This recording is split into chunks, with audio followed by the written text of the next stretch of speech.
Hello, welcome to the Law Professor. In this presentation, we shall be looking at discretionary bars to divorce. Discretionary bars to divorce. Don't forget to like this video, share, and subscribe. In the last presentation, we looked at absolute bars, and we established the fact that under the Matrimonial Causes Act of Nigeria, despite the fact that a petitioner has established that a marriage has broken down irretrievably, that the court may exercise that bar and prevent or refuse to grant a decree of dissolution of marriage.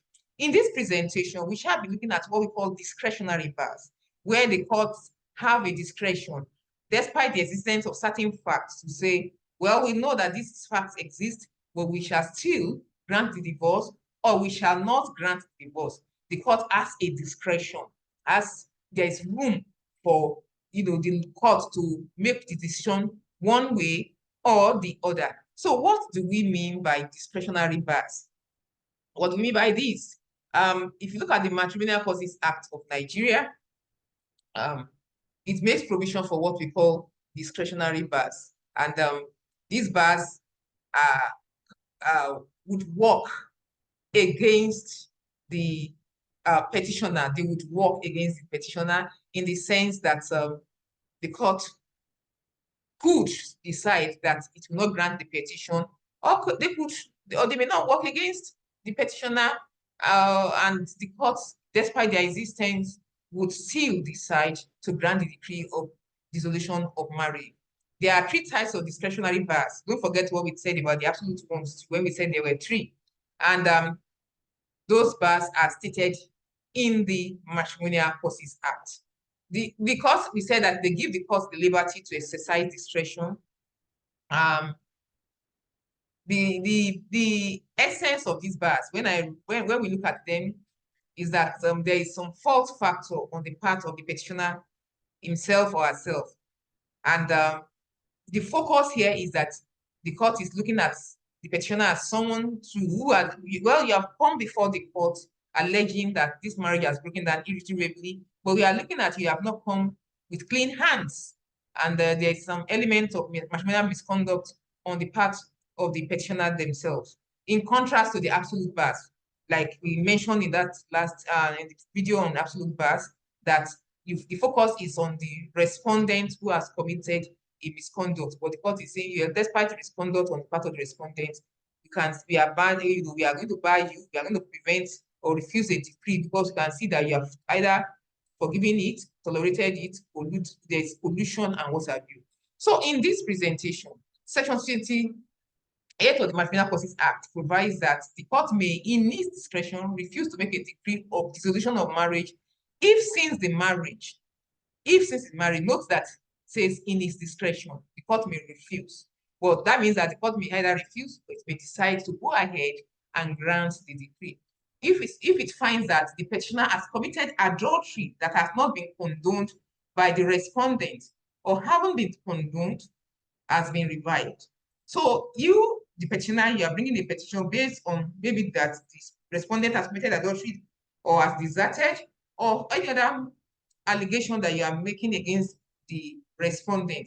But the court says that or finds out that even the petitioner has committed adultery himself or herself, and that adultery has not been condoned.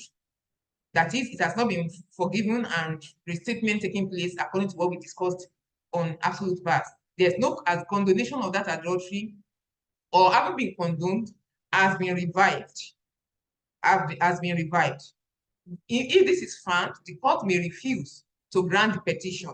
It might say, for instance, that maybe it's even your adultery as a petitioner that has made the petitioner to desert the home or to commit another misconduct. Second, the petitioner has willfully deserted the respondent before the happening of the matters relied upon by the petitioner, or where those matters involve other matters occurring during or extending over a period before the expiration of that period. So if, for instance, the evidence shows that the petitioner is a deserter, and for instance, is alleging that the wife has committed adultery after he deserted the wife, I mean, he's not coming with clean hands.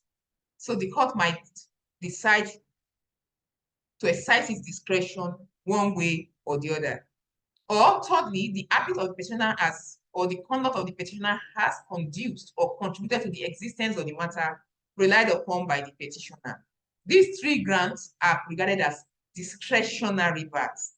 Whether if they are present in the facts that are presented before you must be able to argue that the court has the liberty to decide the case one way or the other.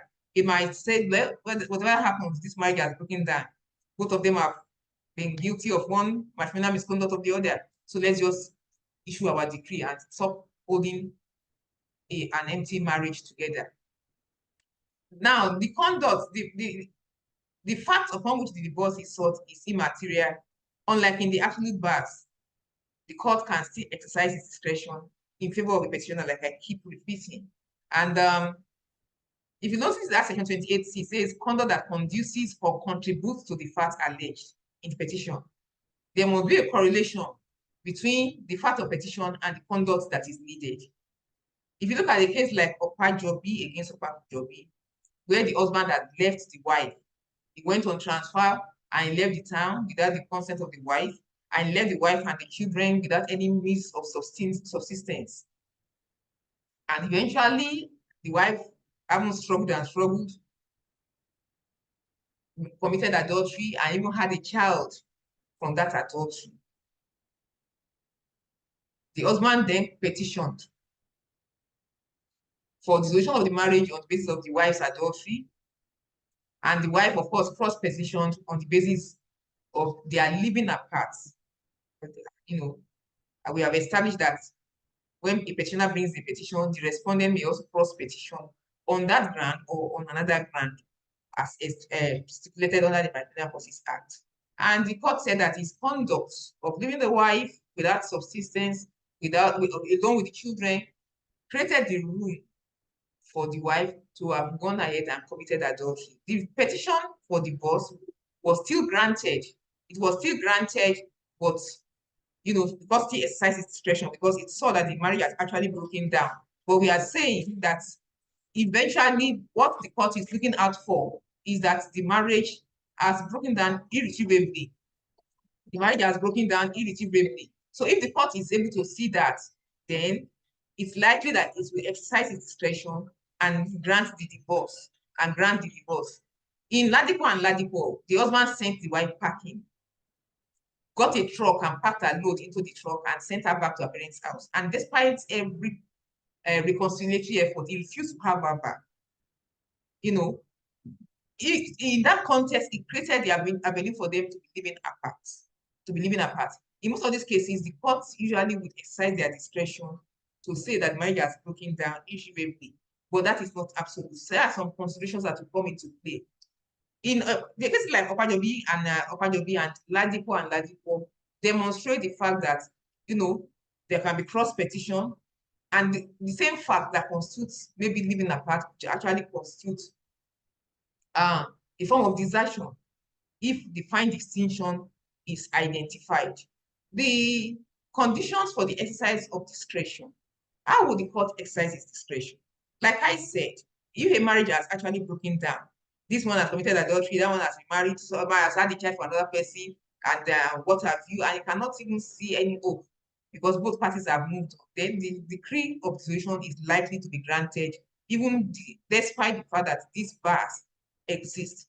In the English case of Bull and Bull, the court noted some of the conditions that will assist the court to exercise its discretion on whether it should grant the decree or should be told the decree. The possibility of reconciliation if the marriage remains undissolved, whether they can see there is any prospect of sustaining the marriage or keeping the home. Of course, the facts of the case will demonstrate that. The interest of children that are involved. If like the case that we are talking about, the wife had a child for somebody else, what is the essence of keeping the children of marriage together as against dissolving the marriage? So in the interest of the children that may be involved in the union may help the court in deciding one way or the other. The interest of a co-adulterer even becomes significant. Like we said, if, for instance, one party has gone ahead committing adultery and has begun a home, a family with the co-adulterer. Refusing to grant the divorce would mean that you're just keeping an empty shell, because you will not be able to force them to go and live with each other anyway. It's just that they are living against the dictates of the law. That was one of the problems with the divorce system during the matrimonial offense regime that the no force regime was supposed to correct. Then the court will look at the interest of the petitioner and the interest of the children born out of the adultery in formulating, in arriving on the or in exercising his discretion one way or the other. So in this presentation, we have looked at these discretionary bars. There are three, and you must be able to distinguish them from the absolute bar. Because they are discretionary, it does not mean that once they have been found to exist, that the court would not grant the decree. Some considerations will come into play for the court to exercise its discretion. Please don't forget to like, share, and subscribe to this video.